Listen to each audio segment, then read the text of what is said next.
These provisions, this 2026 Electoral Act, the provisions that I have identified are not repeated immediately. I want to say that the integrity of the 2027 election will be in flames. I want to quickly advise INEC to quickly go back to the National Assembly to call for the repeal of this section 63 as quickly as possible. All right, so there's a report that is actually claiming that Tinubu is trying to rig the election with these three laws. These three laws is enough for him to win the election. And they have actually included it into the law already. So with these three laws is enough to rig any election, whether you win or not. And right now, if the ADC doesn't fight this, then I can tell you that there is no guarantee that it can ever win, because the law has actually been defeated. And so let us take a look at this law according to the people that actually made it known. Nobody make it know. Now don't watch people where they talk, you understand? So let us check it. The first one is section 63. So let us go over what section 63 actually says. It says, rejection of ballot paper without official mark. 1. Subject to subsection 2. A ballot paper which does not bear the official mark prescribed by the commissioner shall not be counted. Listen, they said it's not going to be counted.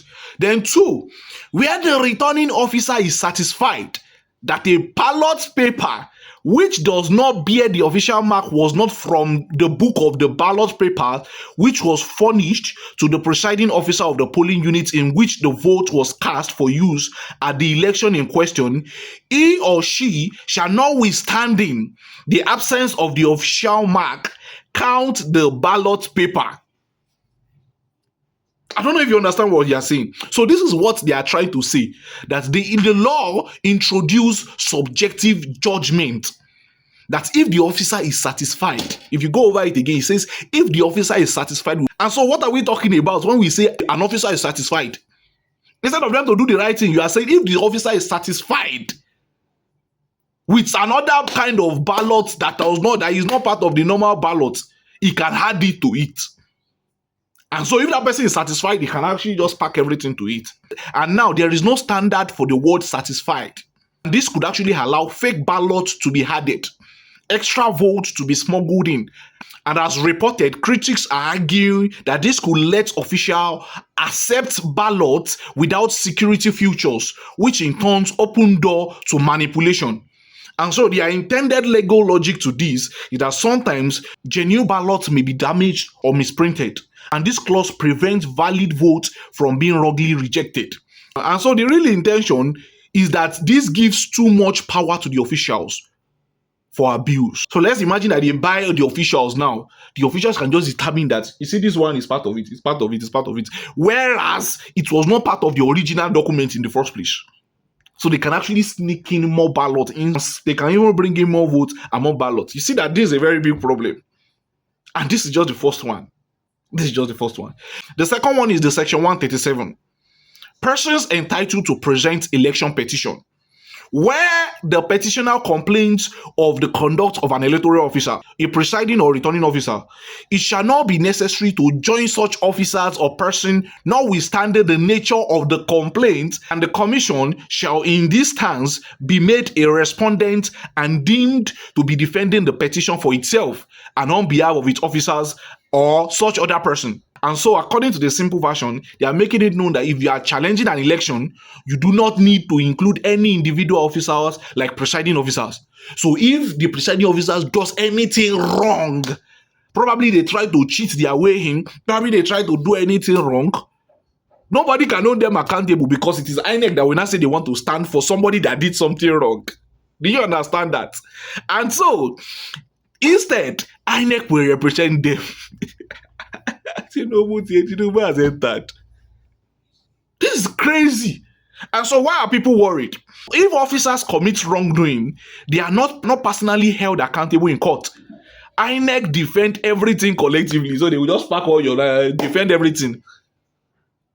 So they will be the one to defend the person that actually cheats. So they are so people interpret it as shielding individuals from scrutiny. Somebody that has committed an offense, and then we decide that, oh, they are the one that will take charge, making it harder to prove who actually did what is the person is being accused of. This concern is also highlighted in the debate around the act. And so, the intended legal logic, one, to simplify court cases, two, to avoid dragging hundreds of officials into one case, meaning that they already know that hundreds of officials will be dragged. And so the real intention, law intention, efficiency, public fear, lack of accountability. And so the last one, which is the 138, grounds for petition. An act or omission which may be contrary to the instruction or directive of the commission officer appointed for the purpose of the election, but which is not contrary to the provision of this act, shall not in itself be a ground for questioning the election. What the law says in simple version, if an official breaks the INEC guidelines but does not break the actual law, that alone is not enough to cancel the election. So you be like saying that this presiding officer, these people want P to do this job, because make it make sense.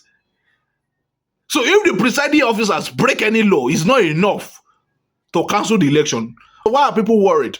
Critics interpret it like this: INEC gives rule, e.g., how to upload results, procedures, etc. If officials ignore these rules by not uploading really well, by not following the procedures, you can't use that alone to challenge the election. So people are saying that officials can disobey instructions, right, and still face no legal consequence in court.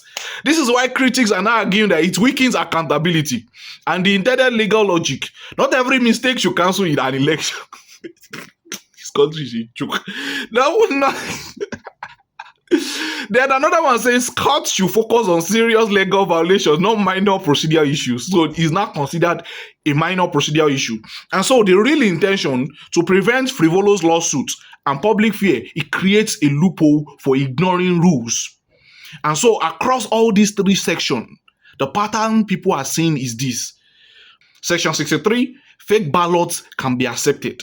Section 138, rule breaking won't invalidate election. Section 137, officials would be personally accountable.